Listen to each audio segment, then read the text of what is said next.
제3부 40. 어느 날 나는 오랜만에 학교 도서관에 갔네. 나는 넓은 책상 한 구석에서 창문으로 비치는 햇살을 받으며 새로 들어온 외국 잡지를 이리저리 뒤적이고 있었지. 지도교수가 다음 주까지 전공 과목과 관련된 어떤 내용을 조사해 오라고 했기 때문이었네. 하지만 필요한 내용이 좀처럼 눈에 띄지 않아 몇 번씩 다른 잡지들을 대출해야 했지. 그러다가 겨우 내게 필요한 논문을 찾아내 열심히 읽기 시작했네. 그때 갑자기 그 폭넓은 책상의 맞은편에서 누군가가 낮은 목소리로 내 이름을 부르더군. 고개를 들어보니 K가 거기 서 있었네. 상반신을 책상 위로 내밀며 내게 얼굴을 가까이 들이대고 있었지. 자네도 알겠지만 도서관에서는 타인에게 피해가 가지 않도록 목소리를 낮추어야 하니 K의 그런 동작은 전혀 이상할 게 없었네. 하지만 그때 나는 약간 이상한 기분이 들었네. K는 낮은 목소리로 공부하는 거냐고 물었네. 나는 좀 조사할 게 있다고 했지. 그렇게 말했는데도 K는 여전히 내 얼굴을 빤히 쳐다보았네. 그러더니 다시 낮은 목소리로 함께 산책하지 않겠느냐고 하더군. 나는 잠시 기다려달라고 했지. 그는 기다리겠다며 바로 내 앞의 빈자리에 앉았네. 그러자 그가 신경에 쓰여 잡지를 제대로 읽을 수 없더군. 그가 나하고 뭔가 단판을 지으러 온 게 아닐까 하는 생각도 들었지. 나는 도저히 안 되겠다 싶어 막 읽기 시작한 잡지를 덮고 자리에서 일어났네. K는 태연한 얼굴로 벌써 끝낸 거냐고 묻더군. 나는 나중에 해도 상관없다고 하고는 곧바로 잡지를 반납하고 K와 함께 도서관을 빠져나왔네. 우리는 딱히 갈 곳도 없어 다스오카초에서 이케노하타로 걸어나와 우에노 공원으로 들어갔네. 그때 그가 갑자기 지난번 일에 대해 말을 꺼내더군.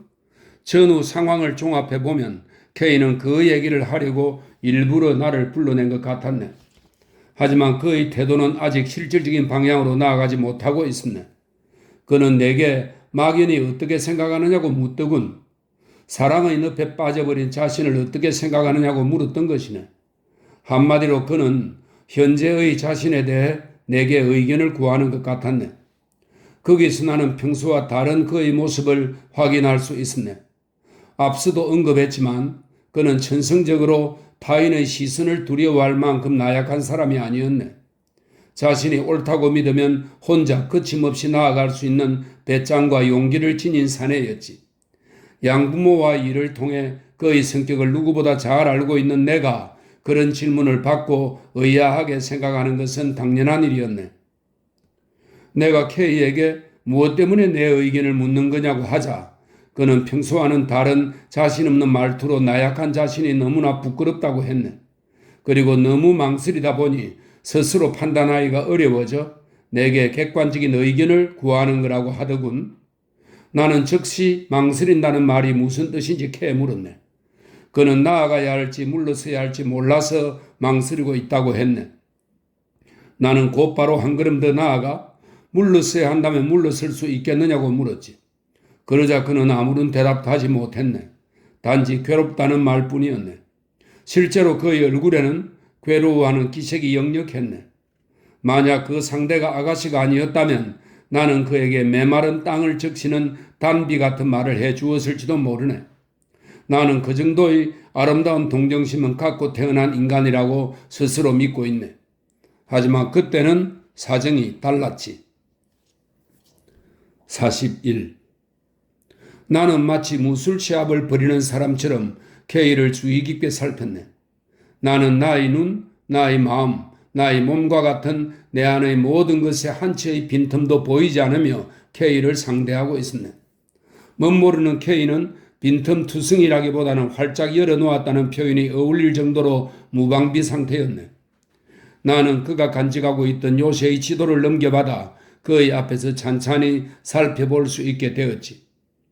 K가 이상과 현실 사이에서 방황하며 휘청거리고 있다는 것을 알게 되자 한 방에 그를 쓰러뜨릴 수 있다는 생각이 들었지. 그리고 곧바로 그의 허점을 파고들었네. 나는 그에게 새삼 엄숙한 표정을 지어 보였네. 물론 의도적인 것이기도 하지만 실제로 그에 상응하는 긴장감도 있었기에 우습다거나 수치스럽다는 생각은 들지 않았네. 나는 먼저 정신적으로 발전하려는 마음이 없는 자는 어리석은 자라고 단언하듯 말했네. 이 말은 보슈 지방을 여행할 때 K가 내게 했던 말이네. 나는 그가 했던 말을 그와 비슷한 의도로 다시 그에게 되돌려 준 것이네. 하지만 결코 복수하려고 그런 것은 아니네. 나는 복수보다 더 잔혹한 뜻으로 그렇게 말했다는 것을 자네에게 고백하네. 나는 그 한마디로 K의 앞에 펼쳐질 사랑의 행로를 차단하려고 했네. K는 정토종파 절에서 태어난 사람이네. 하지만 중학교 때부터 그의 사상은 본가의 교리와는 거리가 멀었지. 교리에 대해 잘 모르니 함부로 말할 수는 없지만 남녀 간의 문제와 관련된 점, 설명입니다. 정토종의 대처성 제도를 가리키는 말이라고 설명되어 있습니다. 남녀 간의 문제와 관련된 점만큼은 그렇게 인식하고 있었네. K는 예전부터 정진이라는 말을 좋아했네. 나는 그 말에 금욕의 의미도 담겨 있는 것으로 받아들이고 있었네. 나중에 얘기를 들어보니 놀랍게도 그보다 훨씬 더 엄격한 의미를 지니고 있더군. 도를 위해서는 모든 것을 희생해야 한다는 게 그의 첫 번째 신조였네. 식욕이나 금욕은 물론이고 설령 욕정과는 거리가 먼 사랑일지라도 그 자체가 도를 닦는 데 방해가 된다는 걸세. K는 자취생활을 할 때 내게 자주 그런 얘기를 들려주었네. 하지만 나는 그 무렵부터 아가씨를 마음에 두고 있었기에 그의 주장에 반대할 수밖에 없었지. 내가 반대하면 그는 항상 가엾다는 듯이 나를 쳐다보았네. 그것은 동정보다는 모밀에 가까운 눈빛이었네. 우리 사이에 그런 과거가 존재하고 있었기 때문에 정신적으로 발전하려는 마음이 없는 자는 어리석은 자라는 말이 K에게는 충격적이었을 걸세. 하지만 앞서 말했듯이 나는 그가 공들여 쌓아올린 탑을 무너뜨리려고 그렇게 말한 것은 아니네. 오히려 지금까지 해왔던 것처럼 계속 쌓아가기를 바라고 있었지. 그 탑이 도의 경지에 도달하든 하늘에 닿든 나는 상관하지 않았네. 나는 그저 K가 갑자기 삶의 방향을 바꾸어 나와 충돌하는 것만을 우려했을 뿐이네. 말하자면 나의 말은 순전히 이기심의 발현이었네. 정신적으로 발전하려는 마음이 없는 자는 어리석은 자다. 나는 다시 한번 그 말을 되풀이했네. 그리고 그 말이 K에게 어떤 영향을 미치는지 지켜보았네. 이었고 그가 대꾸했네. 그래, 맞아. 난 어리석은 자야. K는 그 자리에 우뚝 선 채 움직이지 않았네. 가만히 땅바닥을 응시하고 있었지. 그 모습을 보니 왠지 섬뜩했네. 나는 한순간 K가 도둑질을 하다가 들켜 강도로 돌변하는 게 아닐까 하는 느낌이 들었네. 하지만 그렇게 생각하기에는 너무나 기운 없는 목소리였네. 그의 눈빛을 살피고 싶었지만 끝내 나를 돌아보지 않더군. 그리고 다시 천천히 걸음을 옮기기 시작했네. 42. 나는 K와 나란히 걸으면서 그의 입에서 다음 말이 나오기를 은근히 기다렸네. 어쩌면 기회를 노리고 있었다고 하는 편이 적당할지도 모르지. 그때 나는 여차하면 K를 속일 생각까지 하고 있었네. 하지만 나도 교육을 받은 만큼의 양심은 있었으니 만약 누군가가 내게 비겁하다고 한마디 속삭여 주었다면 곧바로 정신을 차리고 본래의 모습으로 되돌아갔을지도 모르네. 만약 그 누군가가 K였다면 나는 아마도 그의 앞에서 얼굴을 들지 못했을 걸세. 하지만 K는 나를 꾸짖기에는 너무나 고지식했네. 너무나 순진했네. 너무나 선량했네. 욕망에 눈이 먼 나는 그의 그런 면을 존경하기는커녕 오히려 그것을 이용해 그를 쓰러뜨리려고 했네. 잠시 후 K가 내 이름을 부르며 돌아보았네. 이번에는 내가 먼저 자연스레 걸음을 멈추었지. K도 곧바로 멈추었었네. 나는 그제야 겨우 K의 눈을 똑바로 쳐다볼 수 있었네. K는 나보다 키가 컸기 때문에 나는 그의 얼굴을 올려다 봐야 했지. 나는 그런 낮은 자세로 늑대 같은 마음을 품고 양처럼 순진한 K를 쳐다보았네. 이제 그 얘기는 그만하자 하고 그가 말했네. 그의 눈빛과 목소리에는 어딘가 비통함이 서려 있었네. 나는 잠시 아무런 대꾸도 하지 못했네. 그러자 이번에는 이제 그만해 주어 하고 부탁하듯이 말했네. 그때 나는 그를 잔인하게 몰아붙였네. 빈틈을 노리던 늑대가 양의 숨통을 향해 달려드는 것처럼. 그만하자니? 그 얘기는 내가 아니라 너가 먼저 꺼낸 거잖아. 너가 그만두고 싶다면 그만둬도 상관없어. 하지만 진심으로 그만둘 각오가 되어 있어야지. 말로만 그만둔다면 무슨 소용이야? 대체 너가 평소에 주장하던 것들은 어떻게 할 셈이야? 내가 그렇게 말하자 그의 큰 키가 내 앞에서 점점 작아지는 것 같았네. 앞서 말했듯 그는 상당히 고집이 세지만 한편으로는 고지식하기도 해서 남에게 자신의 모순점을 지적당하면 한없이 위축되는 타입이었지. 나는 그런 모습을 보니 마음이 놓였네. 그때 그가 불쑥 각오하고 내게 물었네. 그러고는 내가 미처 대답도 하기 전에 각오는 어느 정도 돼 있지? 하고 덧붙이더군. 혼잣말처럼 중얼거리는 것 같았네. 마치 꿈속에서 말하는 것 같았지. 우리는 그것으로 얘기를 끝내고 고이시카와의 하숙집 쪽으로 걸음을 옮겼네. 비교적 바람이 없는 따뜻한 날이었지만 그래도 겨울이라 공원하는 쓸쓸했네. 특히 서리를 맞아 푸른 빛을 잃은 다갈색 삼나무들이 거무스름한 하늘을 향해 나뭇가지를 뻗고 있는 모습을 보았을 때는 추위가 등을 파고드는 것 같았네. 우리는 해가 저무는 홍고다이를 빠른 걸음으로 빠져나와 저편 언덕으로 올라가기 위해 고이시카와의 저지대로 내려갔네. 그곳에 이르렀어야 겨우 외투 속의 몸이 따뜻해지는 것을 느낄 수 있었네.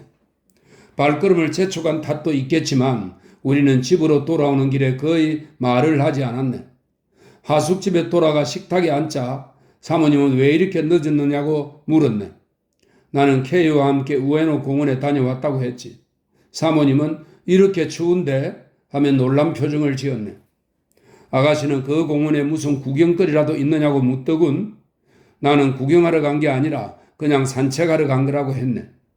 케이는 평소에도 말수가 적었지만 그때는 더 말이 없었네. 사모님이 말을 걸어도 아가씨가 웃어도 전혀 아랑곳하지 않았지. 그는 밥을 삼키듯 급히 식사를 마치고 나를 식탁에 남겨둔 채 혼자 자기 방으로 가버렸네. 43. 당신은 각성이나 새로운 생활이라는 말이 아직 생소했네.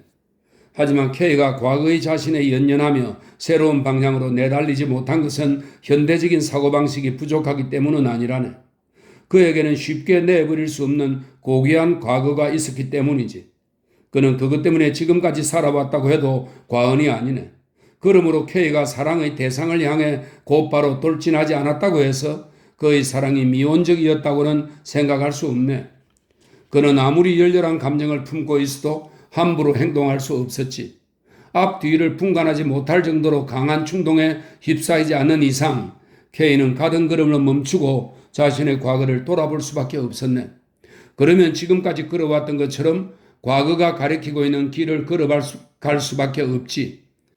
게다가 그는 요즘 사람들에게는 찾아보기 힘든 고집과 참을성이 있었지. 나는 그 두 가지만은 적당히 간파하고 있었다고 생각하네.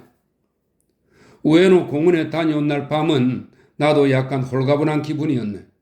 나는 식사를 마치고 K가 방으로 들어가자 그의 책상 옆에 가 앉았네. 그러고는 두서없이 이런저런 잡담들을 늘어놓았지. 그는 귀찮아하는 것 같았네. 아마도 내 눈빛에는 승리의 기쁨이 담겨 있었을 걸세. 나 자신도 내 목소리에서 만족감을 느낄 수 있었으니까. 나는 잠시 K와 함께 화롯불을 쬐다가 내 방으로 들어갔네. 다른 일에서는 모두 그에게 뒤처졌던 나도 그때만큼은 두려울 게 없다는 자신감을 갖고 있었네. 얼마 지나지 않아 나는 곤히 잠에 빠져들었지. 그런데 갑자기 누군가가 내 이름을 불렀네. 그 소리에 눈을 떠보니 두 자쯤 열린 방문 너머에 K의 검은 그림자가 서 있더군. 그의 방에는 초저녁 때와 마찬가지로 아직 불이 켜져 있었네. 갑자기 잠이 깬 나는 잠시 아무 말도 하지 못한 채 멍하니 쳐다보기만 했네. 그때 K는 내게 벌써 자는 거냐고 물었네. 그는 나보다 늦게 자는 편이었지. 나는 유령처럼 서 있는 그에게 무슨 일이냐고 물었네. K는 용건이 있는 것은 아니고 변소에 다녀오는 길에 그냥 내가 자는지 안 자는지 궁금해서 물어본 거라고 했네. K는 램프 불빛을 등지고 있어 안색이나 눈빛은 확인할 수 없었네. 하지만 그의 목소리는 평소보다도 더 차분한 듯 했네. 이윽고 K는 열었던 방문을 꼭 닫았네. 내 방은 다시 어두워졌지. 나는 그 어둠보다 더 고요한 꿈의 나라로 가기 위해 다시 눈을 감았네. 그리고 곧바로 잠이 들었지. 하지만 다음날 아침에 지난밤의 일을 생각해 보니 무언가 이상하더군. 혹시 내가 꿈을 꾼 게 아닐까 하는 생각도 들었네. 그래서 아침 식사를 할 때 K에게 그 일에 대해 물어봤지. K는 지난밤에 방문을 열고 내 이름을 불렀다고 하더군. 내가 왜 그랬느냐고 묻자 확실한 대답을 피했네. 그러고는 도리어 내게 요즘에 잠은 잘 자느냐고 묻더군. 왠지 이상한 생각이 들었네. 그날은 마침 강의 시간이 같아 우리는 함께 집을 나섰네. 아침부터 지난밤의 일이 마음에 걸렸던 나는 학교 가는 길에 다시 K에게 그 일을 물었지. 하지만 K는 여전히 내가 만족할 만한 대답을 하지 않았네. 나는 아가씨에 대해 무언가 얘기하려고 그랬던 거 아니냐고 다그쳐 보았네. K는 그런 거 아니라고 강한 의조로 잘라 말했네. 어제 공원에서 그 얘기는 이제 그만하기로 했지 않았느냐며 내게 주의를 주는 듯한 말투였네. 그런 점에서 보면 K는 상당히 자존심이 강한 사람이었지. 거기까지 생각이 미치자 문득 그가 말했던 각오라는 단어가 떠오르더군. 그러자 이제껏 전혀 신경 쓰지 않았던 그 두 글자가 묘하게 내 가슴을 짓누르기 시작했네. 44. 나는 K가 과감한 성격이라는 것을 잘 알고 있었네. 그런 그가 이번 일에 대해서만큼은 우유부단한 태도를 취하고 있다는 것도 알고 있었지. 말하자면 나는 그의 일반적인 성격은 물론이며 예외적인 경우까지 충분히 파악했다며 자신만만해하고 있었던 걸세. 하지만 각오라는 말을 머릿속으로 몇 번이고 되새기는 사이에 그 자신감은 점점 그 빛이 옅어지면서 서서히 흔들리기 시작했네. 나는 어쩌면 이번 일도 그에게는 예외적인 경우가 아닐지 모른다는 생각이 들었네. 모든 의혹과 번민과 고뇌를 단번에 해결할 마지막 수단을 가슴 깊숙이 간직하고 있는 게 아닐까 하고 의심하기 시작한 것이라네. 나는 그런 새로운 방향으로 각오라는 두 글자를 다시금 되새겨본 순간 가슴이 섬뜩했네. 만약 내가 그때 그 각오라는 말의 의미를 반대 방향으로 다시 한번 차분히 생각했다면 상황이 더 심각해지지 않았을지도 모르지. 유감스럽게도 나는 애꾸눈이었어. 나는 그의 말을 단지 아가씨를 향해 나아간다는 의미로만 해석했네. 사랑을 위해 과감하게 행동할 각오가 되어 있다는 뜻으로 받아들였던 것이네. 나 역시 마지막 결단이 필요하다는 마음의 소리를 들었네. 그 목소리는 내게 용기를 불어넣어 주었네. 나는 K보다 먼저 그리고 K가 모르게 은밀히 일을 추진해야 한다고 생각했네. 나는 조용히 기회만 엿보고 있었지. 하지만 이틀이 지나고 사흘이 지나도 기회는 오지 않았네. 나는 K와 아가씨가 집에 없는 틈을 노려 사모님과 단판을 지을 생각이었지. 하지만 한쪽이 없으면 다른 쪽이 집에 있어 좀처럼 적당한 기회를 잡을 수가 없었네. 나는 초조해지기 시작했네. 일주일 후 나는 더 이상 참을 수 없어 꾀병을 부리기로 했네. 사모님과 아가씨 그리고 K까지도 어서 일어나라고 재촉했지만 나는 근성으로만 대답하고 10시까지 이불 속에 누워 있었지. 나는 K와 아가씨가 나가고 집안이 조용해진 뒤에야 이불 밖으로 나왔네. 사모님은 나를 보자마자 어디 아픈 거냐고 묻더군. 식사는 머리맡에 갖다 놓을 테니 더 누워있으라는 말까지 해주었네. 나는 몸이 멀쩡하다 보니 더는 누워있고 싶지 않았지. 세수를 하고 여느 때처럼 다실에서 식사를 했네.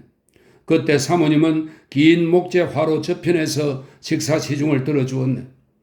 나는 아침도 점심도 아닌 어중간한 시간에 식사하면서 어떻게 말을 꺼내야 할지 골몰하고 있었으니 어쩌면 정말 몸이 안 좋은 것처럼 보였을지도 모르지.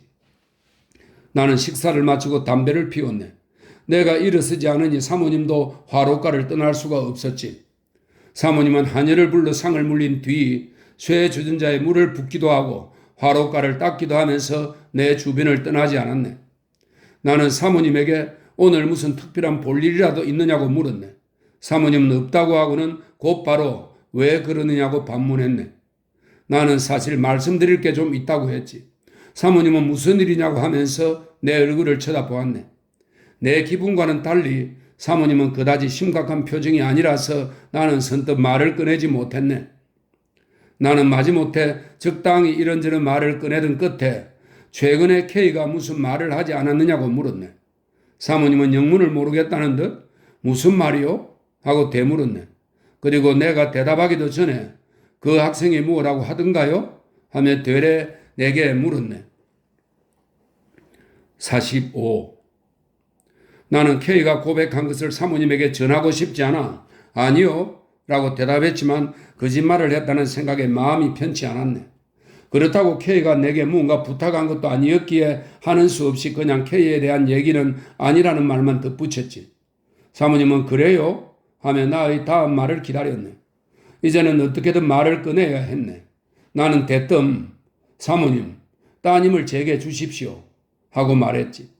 사모님은 내가 예상했던 것만큼 놀란 것 같지는 않았지만 그래도 곧바로 대답하지 못하고 말없이 내 얼굴을 쳐다보았네. 하지만 일단 얘기를 꺼낸 나는 사모님의 시선을 신경 쓸 겨를이 없었지. 나는 곧바로 부탁드립니다. 제게 주십시오. 따님을 아내로 맞이하고 싶습니다. 하고 말했네. 사모님은 연장자인 만큼 나보다 훨씬 차분한 모습이었네. 사모님은 내게 그거야 괜찮지만 너무 서두르는 거 아닌가요? 하고 묻더군. 내가 곧바로 서둘러 아내로 맞이하고 싶습니다. 라고 대답하자 사모님은 웃음을 터뜨렸네. 그러고는 신중하게 생각한 건가요? 하며 재차 확인하듯 물었네. 나는 갑작스레 말을 꺼내긴 했지만 적극적인 생각은 아니라는 것을 강한 의조로 설명했네. 그 뒤로 두세 가지 문답이 더 오갔는데 그것까지는 기억나지 않네. 남자처럼 호탕한 면이 있는 사모님은 보통 여자와는 달리 이런 경우에 무척 편안하게 대화할 수 있는 분이었지. 사모님은 좋아요. 내 딸을 드리죠. 하고 말했네. 그리고 나중에는 사모님 쪽에서 사실 그렇게 선심 쓰듯 말할 처지도 아니에요. 모쪼록 잘 부탁드려요. 아시다시피 아버지 없이 자란 가엾은 아이예요. 하고 오히려 내게 부탁했네. 그 이야기는 간단명료하게 정리되었네. 얘기를 나눈 시간은 아마 15분도 채 걸리지 않았을 걸세. 사모님은 아무 조건도 제시하지 않았네. 친척들과 의논할 필요도 없다더군. 나중에 알려주면 된다면서 무엇보다 본인들의 의향이 중요한 거라고 잘라 말했네. 그 말을 들으니 사모님보다 대학을 다닌다는 내가 오히려 더 형식에 얽매여 있다는 생각이 들더군. 내가 친척들은 그렇다 치더라도 당사자에게는 미리 얘기에 승낙을 넣는 게 순수인 것 같다고 하자 사모님은 괜찮아요. 제가 본인이 싫어할 사람한테 딸을 내주겠어요? 하고 말했네. 방으로 돌아온 나는 의외로 일이 너무 쉽게 풀리는 것 같아 오히려 이상한 기분이 들었네. 정말 괜찮은 걸까? 하는 의구심마저 들 정도였지. 하지만 내 미래의 운명이 이것으로 결정되었다고 생각하니 모든 게 새롭게 느껴졌네. 나는 점심때 다시 타실로 나가 사모님에게 아침에 했던 얘기를 아가씨에게 언제 전할 생각이냐고 물었네. 사모님은 자신만 알고 있으면 언제 얘기해도 상관없지 않느냐는 식으로 말하더군. 그 말을 듣고 보니 내가 왠지 남자답지 못하게 자주 보채는 것 같아 그냥 다시 내 방으로 돌아가려고 했네. 그때 사모님이 나를 불러 세우더니 만약 빨리 얘기하기를 원한다면 오늘이라도 학원에서 돌아오는 대로 바로 얘기하겠다고 했네. 나는 그러는 게 좋겠다고 대답하고 다시 내 방으로 들어갔네. 하지만 책상 앞에 앉아 두 모녀의 소곤대는 얘기에 귀 기울일 나를 생각해 보니 도저히 그냥 앉아 있을 수가 없었네. 결국 나는 모자를 눌러 쓰고 밖으로 나갔지. 그런데 언덕길 아래에서 또 아가씨와 마주치고 말았네. 아무것도 모르는 아가씨는 나를 보고 약간 놀란 표정이었네. 내가 모자를 벗으며 지금 오느냐고 하자 그녀는 벌써 병이 다 나은 거냐고 의아한 듯이 묻더군. 나는 다 나았다는 말만 하고는 서둘러 서이도바시 쪽으로 발길을 돌렸네. 46. 나는 사루가구 쪽에서 진보 쪽 거리로 나가 오가와마치 쪽으로 걸어갔네. 평소에는 헌책방을 기웃거리려고 그 부근을 돌아다녔지만 그날은 손때 묻은 책들을 구경할 기분이 아니었네. 나는 길을 걸으면서 끊임없이 집에서 벌어질 일을 생각했네. 조금 전 사모님과 나눈 대화를 떠올렸고 아가씨가 집으로 돌아간 이후의 일을 상상했네. 내 머릿속에는 오직 그 두 가지 생각뿐이었지. 나는 간혹 길 한가운데에서 나도 모르게 걸음을 멈추곤 했네. 그리고 지금쯤 사모님이 아가씨에게 그 얘기를 하고 있을 거라고 생각했네. 또 어떤 때는 지금쯤 얘기가 끝났을 거라고 생각하기도 했네. 나는 만세이바시 다리를 건너 신사가 있는 언덕길을 올라가 홍고다이로 간 뒤 다시 기구자카 언덕길을 따라 고이시카와로 내려갔네. 그때 걸었던 길은 타원형 형태로 새 행정구역에 걸쳐 있을 만큼 긴 거리였는데 그렇게 오래 산책하는 동안 K에 대해서는 거의 생각하지 않았네. 지금 돌이켜보면 어떻게 걸을 수 있었는지 나 자신도 도무지 이해할 수가 없네. 정말 희한한 일이지. K를 잊어버릴 정도로 긴장했던 거라고 생각하기도 어렵네. 내 양심이 그것을 허락할 리 없었을 테니까. K에 대한 내 양심이 되살아난 것은 내가 하숙집 격자문을 열고 현관에서 내 방으로 갈 때, 즉 평소처럼 그의 방을 지나갈 때였네. 그는 여느 때처럼 책상 앞에 앉아 책을 읽고 있었네. 그리고 여느 때처럼 책에서 눈을 떼고 나를 쳐다보았지. 하지만 이제 오느냐고 묻지는 않았네. 그는 몸은 좀 괜찮아? 병원에는 다녀온 거야? 하고 물었네. 그 순간 나는 그에게 무릎을 꿇고 용서를 빌고 싶었네. 내가 느낀 그때의 충동은 결코 가벼운 것이 아니었네. 만약 K와 내가 단둘이 광야의 한가운데에 서 있었다면 나는 분명 양심에 따라 그 자리에서 사죄했을 걸세. 하지만 집에는 다른 사람들이 있었네. 결국 내 양심은 밖으로 나오지 못하고 내 안에서 머물고 말았지. 그리고 슬프게도 영원히 밖으로 나오지 못했네. 저녁 식사 때 K와 나는 다시 얼굴을 마주했네. 아무것도 모르는 K는 단지 기분만 약간 가라앉았을 뿐 별다른 의심의 눈빛을 찾아볼 수 없었네. 아무것도 모르는 사모님은 여느 때보다 밝은 표정이었네. 나만이 모든 사정을 알고 있었지. 나는 모래알을 씹는 기분이었네. 그때 아가씨는 평소와 달리 식탁에 나오지 않았네. 사모님이 재촉해도 옆방에서 금방 나가겠다는 대답만 할 뿐 좀처럼 나오지 않았지. K는 그런 아가씨의 태도를 의아해하며 사모님에게 왜 저러는 거냐고 물었네. 사모님은 아마 쑥스러워서 그럴 거라며 슬쩍 내 얼굴을 쳐다보았네. K는 더욱 의아한 표정으로 뭐가 쑥스러운 거냐고 캐물었지. 그러자 사모님은 미소를 지으며 또 내 얼굴을 쳐다보았네. 나는 식탁에 앉았을 때부터 사모님의 표정을 보고 일이 어떻게 진행되었는지 대충 짐작할 수 있었네. 하지만 사모님이 내 앞에서 K에게 그 일을 낱낱이 얘기한다면 나는 고개를 들지 못할 것 같았네. 사모님은 그 정도는 아무렇지도 않게 얘기할 수 있는 분이었기에 나는 더 가슴을 졸이고 있었지. 다행히 K는 이내 말이 없는 본래의 모습으로 돌아갔네. 평소보다 약간 더 기분이 좋아 보였던 사모님도 내가 염려하던 선까지는 넘지 않았네. 나는 안도의 숨을 내쉬며 내 방으로 돌아갔지. 하지만 나는 앞으로 K에게 어떤 태도를 취해야 할지 생각하지 않을 수 없었네. 나는 속으로 이런저런 변명들을 생각해 보았네. 하지만 어떤 변명도 K를 납득시키기에는 부족했지. 비겁한 나는 급기야 K에게 나 자신을 변명하는 것조차 꺼리게 되었네. 47. 나는 그 상태로 2, 3일을 보냈네. 그동안 K에 대한 끊임없는 불안이 내 가슴을 짓누르고 있었으면 말할 필요도 없네. 나는 그에게 사실대로 얘기하지 못한 것에 대해 죄책감을 느끼고 있었네. 게다가 사모님의 말투나 아가씨의 태도가 나를 쿡쿡 찌르듯 자극했기 때문에 더 괴로울 수밖에 없었지. 사모님은 약간 남자다운 성격을 지니고 있어 언제라도 식탁에서 K에게 내 얘기를 밝힐 수 있는 상황이었네. 그 이후로 눈에 띄게 달라진 아가씨의 행동도 K의 마음을 더욱 심란하게 만들었으리라 생각하네. 나는 어떻게든 나와 그 집 식구들 사이에 형성된 새로운 관계를 K에게 알려주어야 할 입장이었지. 하지만 스스로 윤리적인 약점을 인정하고 있던 나로서는 결코 만만한 일이 아니었네. 달리 방법을 찾지 못한 나는 사모님에게 부탁해 K에게 알릴까 하는 생각도 해보았네. 물론 내가 없는 자리에서 알려주어야겠지.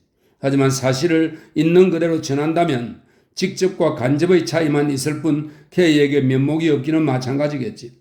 그렇다고 사모님에게 꾸며서 얘기해 달라고 부탁할 수도 없는 노릇이었네. 그 이유를 캐물을 게 분명하니까.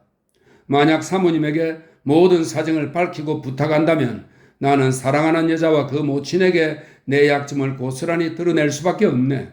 매사에 신중했던 나로서는 그것을 내 장래의 신뢰와 관련해서 생각할 수밖에 없었지.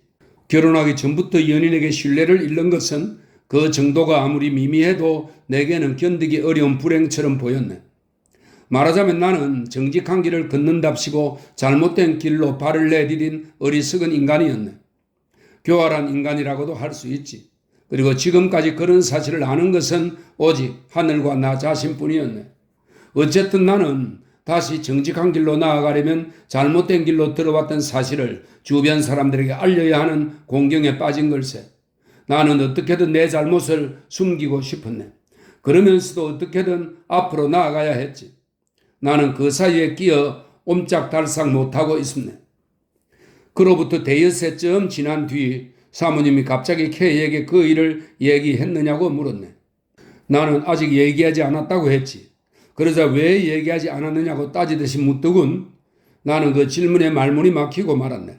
그때 사모님이 나를 놀라게 한 말은 지금도 잊지 못하네.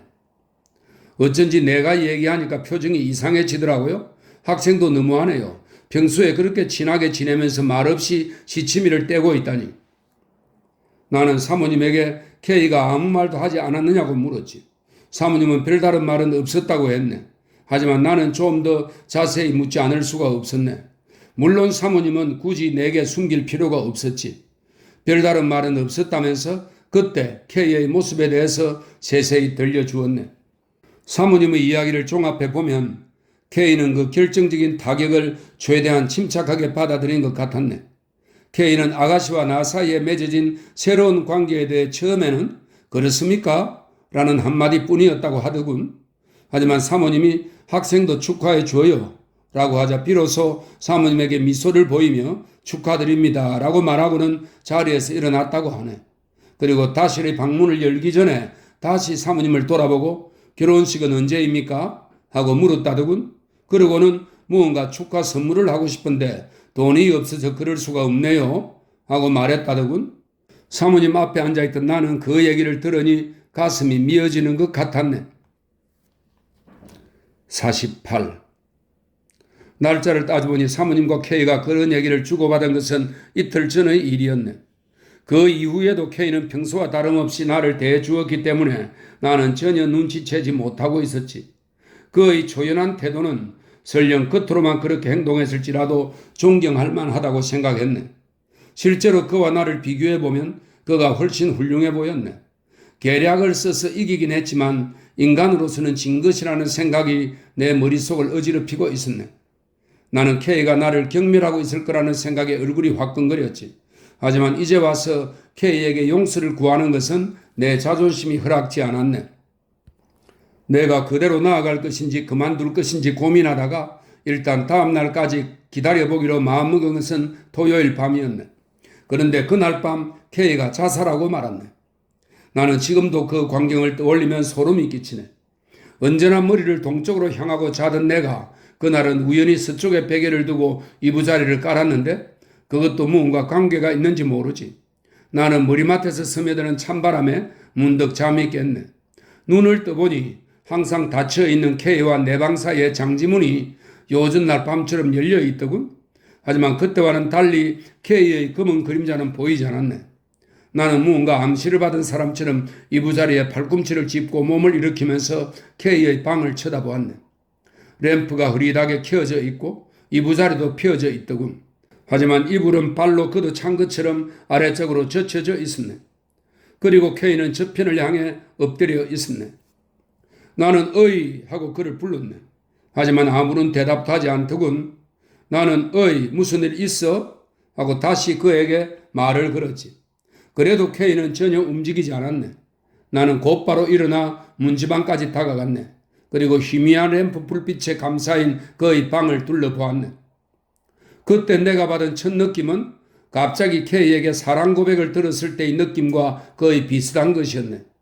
그의 방을 둘러본 순간 내 눈은 유리로 만든 의안처럼 딱딱하게 굳어져 버렸네. 나는 그 자리에서 한 발자국도 움직일 수 없었지. 한순간 그런 느낌에 휩싸이고 난 뒤에야 겨우 큰일 났다는 생각이 들었네. 이제는 돌이킬 수 없다는 절망감이 순식간에 내 앞에 펼쳐진 인생을 뒤덮으며 뻗어나가고 있었네. 그리고 나는 부들부들 떨기 시작했지. 그래도 나는 끝까지 나를 포기할 수 없었네. 나는 곧 책상 위에 놓인 편지로 시선을 옮겼네. 그것은 예상했던 대로 내 앞으로 쓴 유서였네. 나는 지체 없이 봉투를 뜯었지. 하지만 내가 예상했던 내용은 전혀 씌여 있지 않았네. 나는 그 유서에 나를 원망하는 글들이 가득 채워져 있으리라 생각했던 것이네. 그리고 만약 사모님과 아가씨가 그 유서를 보면 나를 경멸할지 모른다는 두려움도 갖고 있었지. 나는 대충 내용을 훑어보고 일단 다행이라고 생각했네. 물론 체면상 다행이라는 뜻으로 그때는 그 체면을 굉장히 중요하게 여기고 있었네. 유서의 내용은 간단했네. 그리고 약간 추상적이었지. 자기는 의지가 약해 어려움을 이겨낼 자신도 없고 앞날에 대한 희망도 없기 때문에 자살한다는 내용이었네. 그리고 지금껏 내게 신세 진 것에 대해 간략하게 고맙다는 말을 덧붙였네. 신세 진 김에 사후 처리도 부탁한다고 적혀 있었네. 사모님에게 폐를 끼쳐서 죄송하니 대신 사과해달라는 말도 있었지. 내게 고향에 연락해달라고 부탁하기도 했네. 필요한 말은 한마디씩 전부 씌어 있는데 아가씨의 이름만은 어디에서도 찾아볼 수 없었네. 유서를 다 읽고 나니 K가 일부러 아가씨 얘기를 하지 않았다는 것을 금방 알 수 있었네. 하지만 가장 내 가슴을 울렸던 부분은 먹물이 남아서 마지막에 한 줄 덧붙여 쓴 것 같은 좀 더 일찍 죽었어야 하는데 왜 지금까지 살아있었던 걸까 하는 대목이었네. 나는 떨리는 손으로 유서를 둘둘 말아 다시 봉투에 집어넣었네. 그것을 사람들 눈에 잘 띄도록 일부러 다시 책상 위에 올려놓았지. 그리고 뒤돌아섰을 때 비로소 방문에 흩뿌려진 핏자국을 보았네.